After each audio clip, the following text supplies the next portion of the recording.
علی علی حق ہے، علی حق ہے، علی حق ہے، علی علی جدھر حق ہے ادھر مولا، جدھر حق ہے ادھر مولا، جدھر مولا ادھر حق ہے۔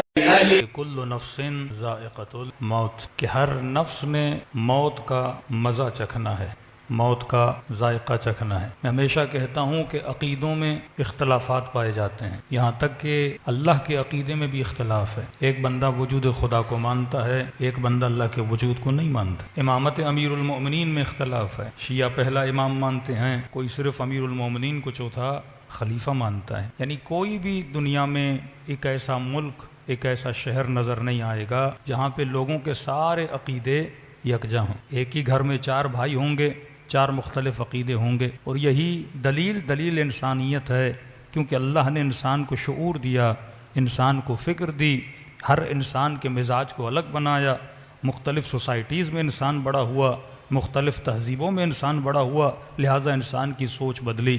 اللہ کے وجود پر بھی انسان میں اختلاف ہو سکتا ہے، نبی کی نبوت میں بھی انسان کو اختلاف ہو سکتا ہے، لیکن علماء فرماتے ہیں ایک عقیدہ ایسا ہے جس میں کسی بھی انسان کو کوئی اختلاف نہیں ہے، چاہے ہندو ہو وہ بھی عقیدہ رکھتا ہے، مسلمان ہو وہ بھی عقیدہ رکھتا ہے، مسیحی ہو وہ بھی عقیدہ رکھتا ہے۔ اس عقیدے میں کسی بھی انسان کو اختلاف نہیں ہے، دیندار بھی اس عقیدے پہ ایمان رکھتا ہے، بے دین بھی اس عقیدے پہ ایمان رکھتا ہے۔ فرمایا وہ کون سا عقیدہ ہے؟ آواز آئی وہ عقیدہ موت ہے۔ آپ اللہ پہ اختلاف کر سکتے ہو، رسول کی نبوت پہ اختلاف کر سکتے ہو، لیکن کسی ہندو سے پوچھو گے کیا موت پر ایمان ہے؟ کہے گا موت پر ایمان ہے۔ مسلمان سے پوچھو گے موت پر ایمان ہے؟ کہے گا موت پر ایمان ہے۔ یعنی یہ ضروع زمین کوئی بھی ایسا انسان آپ کو نظر نہیں آئے گا جو یہ کہے کہ جناب میں موت کو نہیں مانتا۔ مطلب موت ایک ایسی حقیقت ہے جو سب انسانوں کو یقین ہے کہ مجھے موت آنی ہی آنی ہے۔ اب کسی نے میرے مولا سے سوال کیا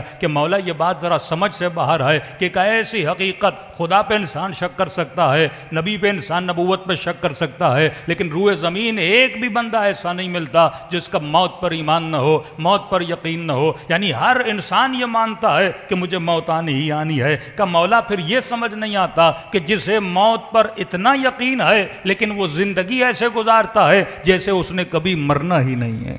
سب کو پتا ہے کہ موت آنی ہے، جب علم ہے کہ موت آنی ہے پھر یہ زندگی ایسے کیوں گزارتا ہے؟ پھر یہ ظلم کیوں کرتا ہے؟ کہ یزید کو نہیں پتا تھا کہ موت آنی ہے پھر یزید نے ظلم کیوں کیا؟ کیا حکمرانوں کو نہیں پتا کہ موت آنی ہے پھر ظلم کیوں کیا جاتا ہے؟ پھر راشی رشوت کیوں لیتا ہے؟ پھر ظالم ظلم کیوں کرتا ہے؟ پھر غاصب غصب کیوں کرتا ہے؟ جبکہ سب کو پتا ہے کہ موت آنی ہی آنی ہے۔ اب 2 لوگ غافل ہو جاتے تو انسان بولتا 2 کی غلطی ہے، 3 لوگ غافل ہو جاتے تو انسان بولتا 3 کی غلطی ہے۔ یہاں تو لوگ یہ بھی بولتے ہیں کہ مولانا ہم 10 مجلسوں میں آئے، مجلسیں سنی، تھوڑی سی بیداری آ گئی، لیکن جیسے محرم کا مہینہ گیا، سفر کا مہینہ چلا گیا، 2 مہینے گزرے، پھر ہم بھی موت کو بھول جاتے ہیں۔ یعنی موت کے جو بھولنے والی چیز ہے وہ صرف بے دین کے لیے نہیں ہے، دیندار بھی موت کو بھول جاتا ہے، مولوی بھی موت کو بھول جاتا ہے، عوام بھی موت کو بھول جاتی ہے۔ تو یہ ایک ایسا ریزن ہے جو ہر انسان پر طاری ہے۔ اب وہ غفلت چاہے لمبی یا چھوٹی، لیکن انسان موت کو بھول جاتا ہے۔ تو یہاں پہ رسول گرامی کی حدیث ہے، فرمایا موت کو بھولنے کا سبب غفلت ہے، اور غفلت جو انسان کو ملتی ہے، فرمائیے خدا خود انسان کو غافل بناتا ہے کہ یہ موت کو بھول جائے۔ سوال میں اور تردد پیدا ہوا، فرمایا اگر خدا غفلت نہ دیتا تو انسان کبھی موت کو نہ بھولتا۔ پھر سوال ہوا یا رسول اللہ خدا نے ایسی غفلت دی کیوں ہے کہ انسان قبر کو بھول جائے، انسان موت کو بھول جائے؟ ابھی آپ مجلس میں آئے، ذکر موت ہوا، موت کو یاد کیا، کل پھر جاب پہ چلے گئے، کاروبار پہ چلے گئے، بچوں کے ساتھ گھومنے کے لیے چلے گئے، پھر انسان موت کو بھول جاتا ہے۔ فرمایا اللہ نے جان بوجھ کے انسان کو غفلت دی تاکہ انسان سکون سے زندگی گزار سکے۔ مثلا خدا نہ خواستہ ہم میں سے کسی کو بتایا جائے کہ جناب آپ کو کینسر ہے اور آپ 1 مہینے میں دنیا سے چلے جاؤ گے۔ اب بتائیے میری جو پہلے پلاننگز تھی کیا پہلے پلاننگ سیم رہیں گی؟ جو میں نے ارادہ بنایا تھا کہ گھر بناؤں گا، اتنا مال جمع کروں گا، اب وہ انسان کی ساری پلاننگ خراب ہو جائیں گی، بلکہ زندگی سے سکون ہی چلا جائے گا۔ جسے یہ علم ہو جائے کہ 2 ہفتوں میں میری موت ہونے والی ہے، کیا وہ دوستوں کے ساتھ گھومنے جائے گا؟ کیا وہ ٹی وی پہ ڈرامے دیکھے گا؟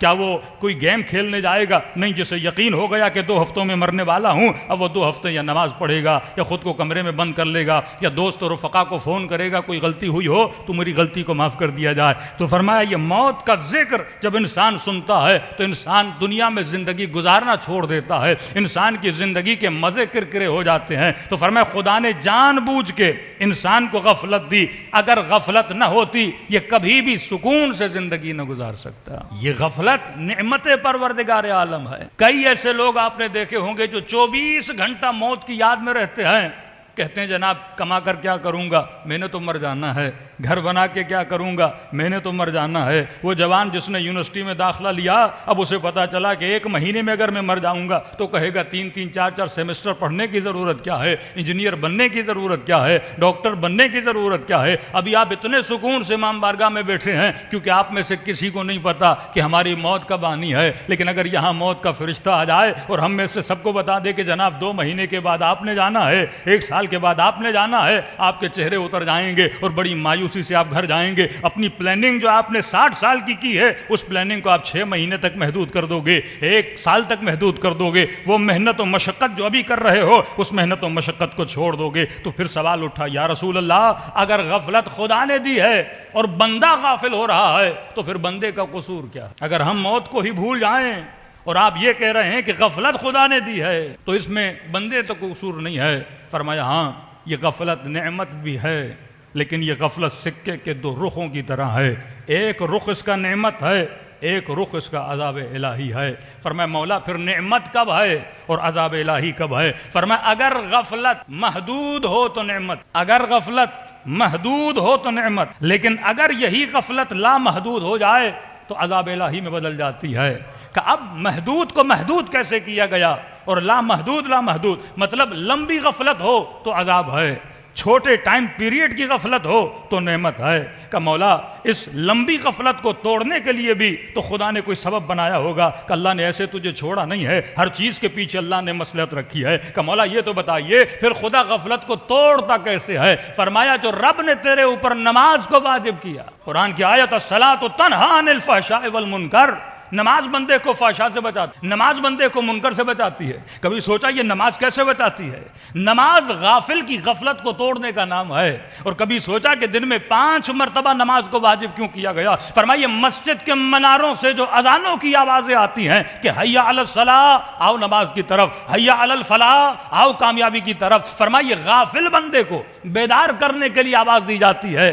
تبھی فرمایا کہ نیند بھی غفلت ہے۔ غفلت کا مطلب کیا؟ کہ انسان کو کسی چیز کا پتہ نہ ہو۔ آپ یہاں رات کو سو رہے ہیں، آپ کی بیوی باتیں کر رہی ہے، آپ کے بچے بات کر رہے ہیں، آپ کا بھائی بات کر رہا ہے، آپ کا کوئی کولیگ بات کر رہا ہے، کیونکہ آپ نیند میں ہو، آپ غافل ہو، ان کی باتوں کو سن نہیں رہے ہو، آنکھوں سے ان کو دیکھ نہیں رہے ہو، تو نیند غفلت ہے۔ تو فرمایا اس غفلت سے بیدار کرنے کے لیے اس نے صبح کی نماز کو واجب کیا کہ جب آواز آتی ہے حیا علی الصلاۃ، حیا علی الفلاح، تو آواز آتی ہے نیند کی غفلت سے بیدار ہو جا، تو دنیا میں صرف سونے کے لیے نہیں آیا، تو رب کی عبادت کے لیے آیا ہے۔ یہاں غفلت ٹوٹی، اللہ کی دربار میں 2 رکعت نماز پڑھی، اور نماز پڑھنے کے بعد پھر انسان اپنے کاروبار پہ نکل جاتا ہے۔ پھر جب لوگوں اور کثرت میں چلا جاتا ہے اور عالم کثرت پھر انسان کو غافل کر دیتا ہے۔ اب کاروبار کی باتیں ہو رہی ہیں، اب پیسوں کی باتیں ہو رہی ہیں، اب دکان پہ گاہک کھڑے ہیں کہ جناب یہ کتنا ہے، اب منافع بازی ہو رہی ہے، دنیا میں مال بندہ جمع کر رہا ہے، اور بیچ منافع کی بازار میں دوپہر عین کو آواز آتی ہے کہ حیا علی الصلاۃ، حیا علی الفلاح، حیا علی خیر العمل۔ یہاں فرمایا مومن کا پتہ چلتا ہے کیا یہ کاروبار کی طرف زیادہ توجہ دیتا ہے یا رب کی آواز پہ لبیک کہہ کے مسجد میں چلا جاتا ہے؟ ارے مجلس میں بیٹھ کر لبیک یا حسین کہنا آسان ہے، لیکن کاروبار کو چھوڑ کے لبیک پروردگار کہنا بڑا مشکل ہو جاتا ہے۔ اپنی نعمتوں میں رہتے ہوئے اس رب کی نعمت کا شکر ادا کرنا بڑا مشکل ہوتا ہے۔ فرمایا پھر وہ تجھے کاروبار سے اٹھا کر صبح تجھے نیند سے اٹھاتا ہے، دوپہر کو تجھے کاروبار کی کرسی سے اٹھاتا ہے اور مسجد میں بلاتا ہے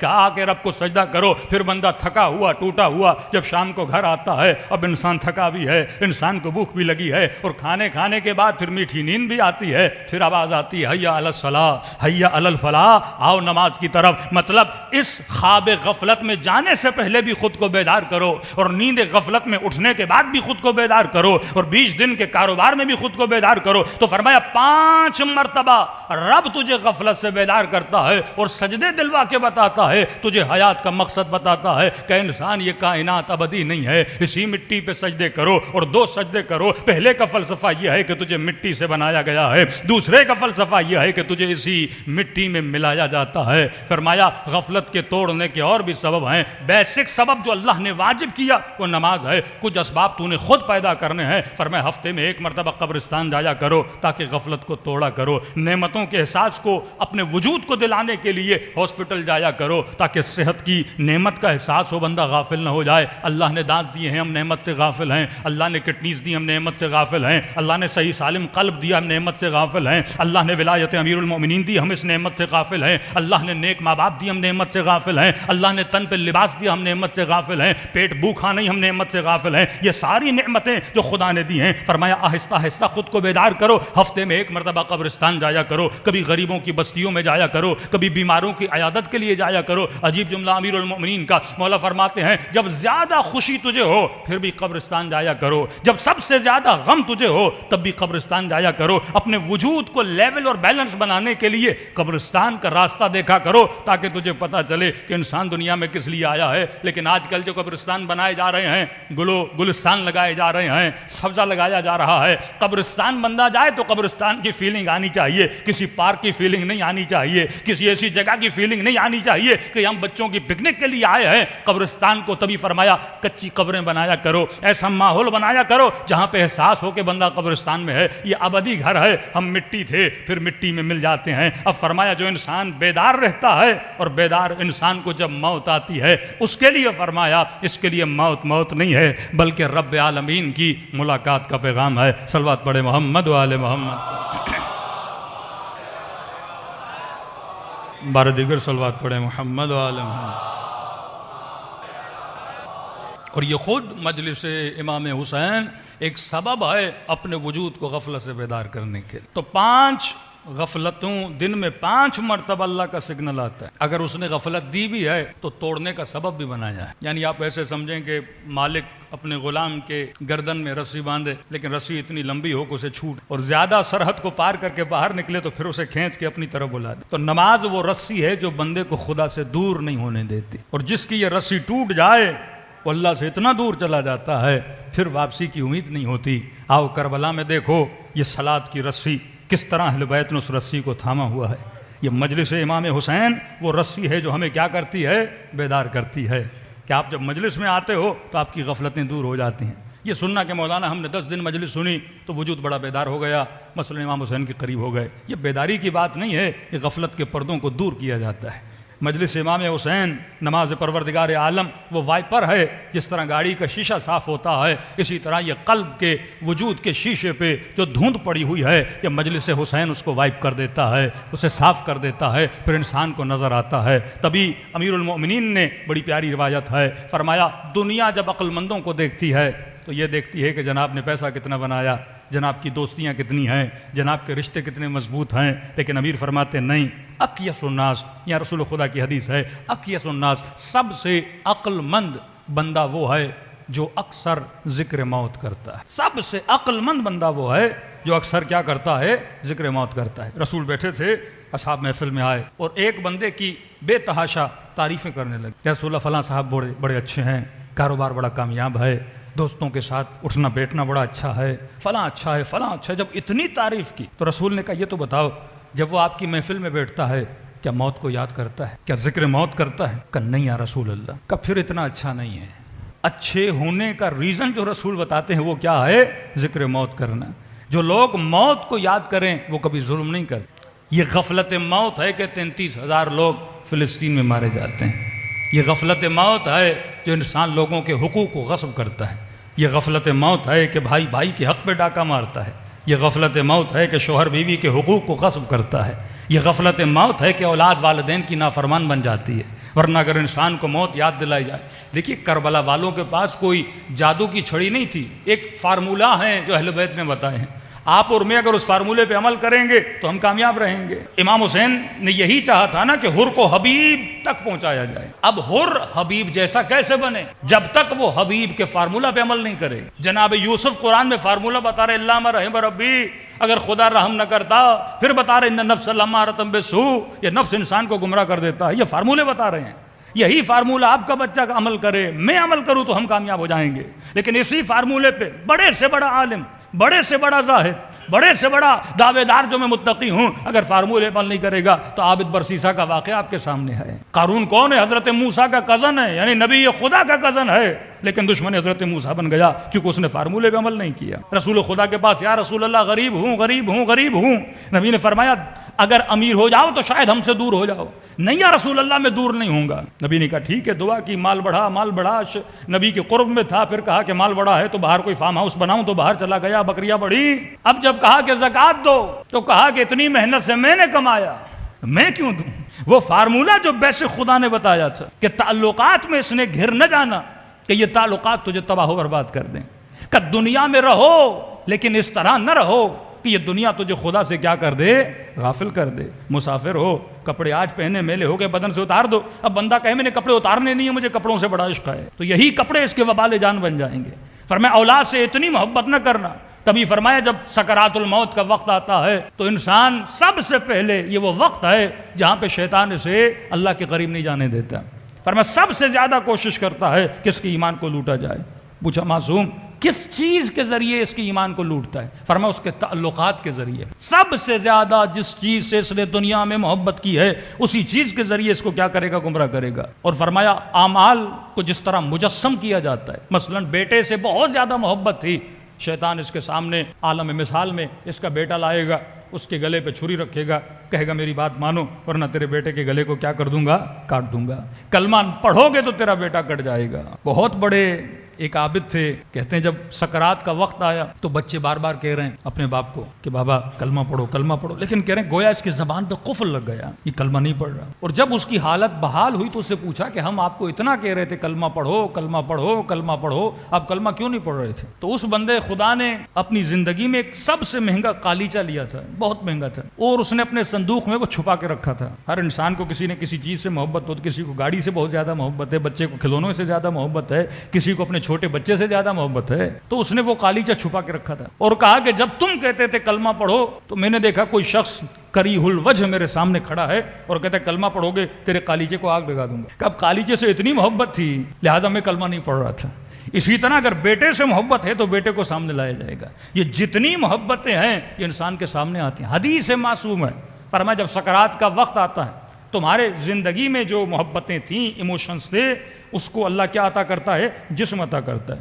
فرمایا سب سے پہلے ایک جسم آئے گا تمہارے سامنے, تم اس سے پوچھو گے کہ بتاؤ تم کون ہو, میں مرنے والا ہوں, کہاں تک میرا ساتھ دو گے؟ تو آواز آئے گی کہ میں تمہاری اولاد ہوں. مطلب اولاد کی محبت کو خدا جسم دے گا, کہے گی میں تمہاری اولاد ہوں. پھر یہ جو مرنے والا شخص سے پوچھے گا کہاں تک میرے ساتھ چلو گے, تو یہ آواز دے کر کہے گی کہ بابا ہم صرف قبر تک آپ کے ساتھ ہیں, اس سے زیادہ ہم آگے نہیں چل سکتے. فرمایا پھر ایک اور جسم آئے, پوچھے گا کہ تم کون ہو؟ آواز آئے گی میں وہ تمہارا محنت میں جمع کیا ہوا مال ہوں, آج تمہاری مدد کرنے آیا ہوں. پوچھے گا اے میرے مال کہاں تک میرے ساتھ چلو گے, کتنی میری مدد کرو گے؟ یہ مال کہے گا کہ میں اتنی مدد کر سکتا ہوں, آپ کے لیے کفن کا بندوبست کر دوں گا, آپ کے لیے تابوت کا بندوبست کر دوں گا, آپ کے لیے قبر کن کا بندوبست کر لوں گا, کسی کراچی کی اچھی جگہ پہ قبر آپ کے لیے خرید سکتا ہوں, اتنا ساتھ میں آپ کا دے سکتا ہوں. اولاد کہے گی قبر تک, مال کہے گا ساز و سامان خرید سکتا ہوں. فرماتے ہیں ایک تیسرا جسم آئے گا, اس کو کہے گا کہ تم کون ہو؟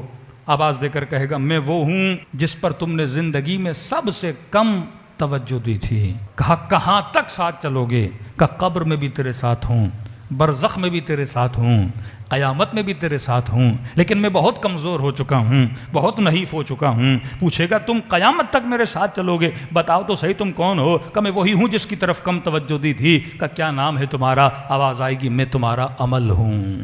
تم نے سب سے زیادہ جس چیز پہ کم توجہ دی تھی وہ اپنی عمل کی طرف کم توجہ دی تھی. یہ بتاؤ نماز کے اوپر کتنا فوکس کیا تھا, نماز شب کے اوپر کتنا فوکس کیا تھا, قرآن کی تلاوت دن میں تم نے کتنی بار کی تھی, اپنے وقت کے امام سے کتنی بار تم نے باتیں کی تھی، اپنے رب عالمین سے کتنی دیر باتیں کی تھی. حاسبو قبل ان تحاسبو، اس سے پہلے کہ تمہارا حساب و کتاب کیا جائے بتا تم نے اپنا حساب و کتاب کتنا دیا تھا. آیت اللہ العظمہ دستغیب دونہان کبیرہ میں فرماتے ہیں اگر ہر انسان یہ 40 فارمولے یاد کر لے کہ یہ وہ فارمولے ہیں جو میری زندگی کو تباہ کرتے ہیں، مفاتیح الجنان پڑھ لے یہ وہ فارمولے ہیں جو جنت کی کنجیاں بنتی ہیں، 24 گھنٹے میں انسان تھوڑی کیلکولیشن کرے کہ واقعا میں نے آج کتنی جنت کمائی ہے اور کتنی جہنم کمائی ہے، یہ وہی انسان ہے جو اپنا عمل بناتا ہے. تو فرمایا اولاد قبر تک چلے گی، بیوی مرنے کے بعد ہی طلاق ہو جاتی ہے، پیسہ صرف قبر تک کام آتا ہے، لیکن جو چیز ہمیشہ تمہارے ساتھ رہتی ہے وہ تمہارا عمل ہے. یہ 1 گھنٹہ جو مجلس امام حسین میں آئے ہو یہ کئی کروڑوں گھنٹے بن کے